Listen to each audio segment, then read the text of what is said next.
പ്രതീക്ഷിതമായാണ് തോൽവി എന്ന് കരുതുന്നുണ്ടോ? കാരണം ഒരു കാര്യം പറയാൻ ആഗ്രഹിക്കുകയാണ്. കഴിഞ്ഞ 5 വർഷക്കാലം ഈ ആലത്തൂർ പാർലമെൻറ്റ് മണ്ഡലത്തിൽ ഒരു ഫുൾ ടൈം MP ആയിട്ട് നിൽക്കുവാൻ ജനങ്ങളെ ഏൽപ്പിച്ച ഉത്തരവാദിത്തം പൂർണ്ണമായിട്ട് നിറവേറ്റുവാൻ കഴിഞ്ഞിട്ടുണ്ട്.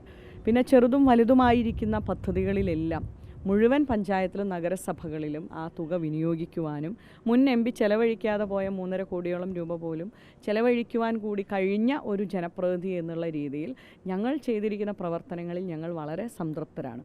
അതേപോലെ തന്നെ തെരഞ്ഞെടുപ്പ് പ്രവർത്തനങ്ങളിലാണ് എങ്കിലും മുന്നോട്ട് പോകുമ്പോൾ അവരെടുത്ത എല്ലാ തെരഞ്ഞെടുപ്പ് ചിട്ടയായിട്ടുള്ള പ്രവർത്തനങ്ങളുണ്ടായിരുന്നു.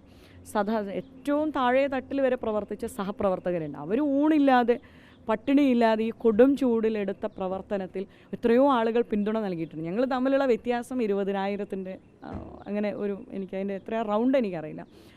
അത്രയും ഒരു ഡിഫറൻസിലാണ് നമ്മളുടെ ഒരു ജയപരാജയങ്ങൾ തീരുമാനിച്ചിരിക്കുന്നത്. അപ്പോൾ അത്രത്തോളം ആളുകളുടെ പിന്തുണ നമുക്ക് കിട്ടിയിട്ടുണ്ട്. ഇതൊരു ഇടതുപക്ഷത്തിൻ്റെ ഒരു മണ്ഡലമാണ്. അപ്പോൾ ആ മേഖലകളിൽ ഇടതുപക്ഷ അനുഭാവികളുടെ കമ്മ്യൂണിസ്റ്റ് അനുഭാവികളുടെ കുടുംബങ്ങളിൽ നിന്ന് പോലുമുള്ള വോട്ടുകൾ കിട്ടിയിട്ടുണ്ട് എന്നുള്ളത് ഒരു യാഥാർത്ഥ്യം തന്നെയാണ്. അതെല്ലാവർക്കും അറിയാവുന്ന കാര്യം തന്നെയാണ്. അതോടൊപ്പം തന്നെ ചൂണ്ടിക്കാണിക്കാൻ പറ്റുന്നത് കഴിഞ്ഞ നിയമസഭാ മണ്ഡലത്തിൽ തെരഞ്ഞെടുപ്പിൻ്റെ സമയത്ത് 7 നിയോജകമണ്ഡലങ്ങൾ കൂടി 2.5 ലക്ഷത്തിലധികം ഭൂരിപക്ഷത്തിലാണ് നിയമസഭാ മണ്ഡലത്തിലെ തെരഞ്ഞെടുപ്പിൻ്റെ വോട്ടിംഗ് പാറ്റേൺ വരുന്നത്. ആ 2.5 ലക്ഷവും ഇപ്പോഴുള്ള 20,000 വെച്ച് നോക്കുന്ന സമയത്ത് ഉണ്ടായിരിക്കുന്നത് ഒരു വലിയ മാറ്റം തന്നെയാണ്. അതും എടുത്തു പറയേണ്ടതാണ്. ഇത് പറയുന്ന സമയത്ത് തന്നെ ചേലക്കര മണ്ഡലവും ചേലക്കരയിൽ രാധാകൃഷ്ണൻ സാറിൻ്റെ ബൂത്തും ഒക്കെ ലീഡ് ചെയ്തത് ഐക്യജനാധിപത്യ മുന്നണിയാണ്. അപ്പം അങ്ങനെ നോക്കുന്ന സമയത്ത് വലിയ പിന്തുണ കോൺഗ്രസിന് ഉണ്ടായിട്ടുണ്ട്. എവിടെയാണ് ഈ പോരായ്മ പറ്റിയെന്നാണ് കരുതുന്നത്? അല്ല, അത് പാർട്ടി ഇപ്പോൾ അതിൻ്റെ കൃത്യമായിട്ടുള്ള ഒരു പാറ്റേൺ ഓരോ ബൂത്തിൽ വന്നിരിക്കുന്ന ഓരോ വോട്ടുകളുടെ കണക്കുകളും കാര്യങ്ങളൊക്കെ എടുത്തു വരുന്ന സമയത്താണല്ലോ അതിലേത് ബൂത്തിലാണ് ഏത് പ്രദേശങ്ങളിലാണ് അങ്ങനെ പാർട്ടിക്ക് എന്തെങ്കിലും വീഴ്ച സംഭവിച്ചിട്ടുണ്ടോ എന്നുള്ളതൊക്കെ പരിശോധിക്കുന്നുണ്ട്. പിന്നെ സംഘടനാപരമായിട്ട് കോൺഗ്രസിനെ സംബന്ധിച്ചിടത്തോളം മുന്നണിയെ സംബന്ധിച്ചിടത്തോളം ചില മേഖലകളിൽ നമുക്ക് വലിയ ഒരുപാട് പ്രവർത്തകരുള്ള മേഖലയുണ്ടാവും. ചില മേഖലകളിൽ നമുക്ക് പ്രവർത്തകർ കുറവുള്ള മേഖലയുണ്ട്. അപ്പോൾ അവിടെയൊക്കെ പോലും അത്തരം രീതിയിലുള്ള ഒരു പോരായ്മകളും വെക്കാത്ത രീതിയിലുള്ള പ്രവർത്തനങ്ങളാണ് മണ്ഡലം തലങ്ങളിൽ നടന്നിരിക്കുന്നത്. അതിനകത്തൊന്നും അവരെ സഹപ്രവർത്തകരെയോ പാർട്ടി പ്രവർത്തകരെയോ ഒന്നും നമുക്ക് ഒരിക്കലും തള്ളി പറയാൻ കഴിയില്ല.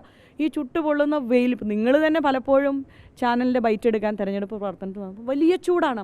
ആ സമയങ്ങളിൽ പോലും നട്ടുച്ചയ്ക്ക് പോലും സ്ക്വാഡ് കയറിയിരിക്കുന്ന പ്രവർത്തകരെ പണിയെടുത്ത പ്രവർത്തകരെ ഒരിക്കലും നമുക്ക് തള്ളി പറയാൻ കഴിയില്ല. അവർ ആ പാർട്ടി ഈ തോൽവിയിൽ സ്ഥാനാർത്ഥിയെയാണ് തള്ളി പറയുന്നത്. സ്ഥാനാർത്ഥിക്ക് പറ്റിയ പിഴവാണ് ഇത്തരത്തിൽ ആലത്തൂർ ഒരു തോൽവി ഉണ്ടാവാൻ കാരണമെന്നാണ് പാർട്ടിയുടെ പ്രസിഡന്റ് തന്നെ പറയുന്നത്. ഞാൻ അത് എൻ്റെ അടുത്ത് നേരത്തെ ഏതോ ഒരു മാധ്യമ പ്രവർത്തകൻ വന്നപ്പോൾ ചൂണ്ടിക്കാണിച്ചു. അങ്ങനെ ഒരു ബൈറ്റ് കൊടുത്തതായിട്ട് എൻ്റെ ശ്രദ്ധയിൽപ്പെട്ടിട്ടില്ല. ഞാനത് അന്വേഷിക്കാം. അങ്ങനെ പറയാനുള്ള സ്ഥാനാർത്ഥിക്ക് നൽകിയ നിർദ്ദേശങ്ങളൊന്നും സ്ഥാനാർത്ഥി കൃത്യമായി പാലിച്ചില്ല, അല്ലെങ്കിൽ അതൊന്നും ഗൗനിച്ചില്ല എന്ന രീതിയിലുള്ള പ്രതികരണങ്ങളാണ് പറയുന്നത്. ഒരിക്കലുമില്ല അങ്ങനെ ഒരു നിർദ്ദേശങ്ങൾ പാലിക്കാതെ. കാരണം കഴിഞ്ഞ 5 വർഷക്കാലവും ഈ എടുത്ത പ്രവർത്തനങ്ങളെല്ലാം പാർട്ടി പ്രവർത്തകരോടൊപ്പം എടുത്തൊരാളാണ്. ഞാനൊരു പുതിയൊരാളോ അങ്ങനെയൊന്നുമല്ല. അപ്പോൾ അതിൻ്റെ തുടർച്ചയായിട്ട് വന്നിരിക്കുന്ന എല്ലാ പ്രവർത്തനങ്ങളും ഏറ്റെടുത്തിട്ടുണ്ട്. പിന്നെ അങ്ങനെ ഏതെങ്കിലും സാഹചര്യത്തിൽ പാർട്ടിയെ അങ്ങനെയൊക്കെ തള്ളി പറയാനോ അല്ലെങ്കിൽ മാധ്യമങ്ങളുടെ മുൻപിൽ വിചാരണ ചെയ്യാനോ നിൽക്കുന്ന ഒരാളല്ല ഞാൻ.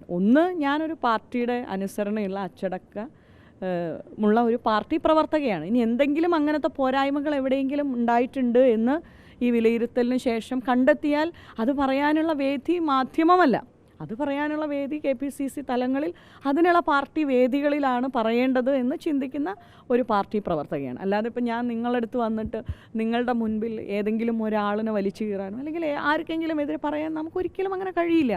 നമ്മളെങ്ങനെ പറയാൻ കഴിയും?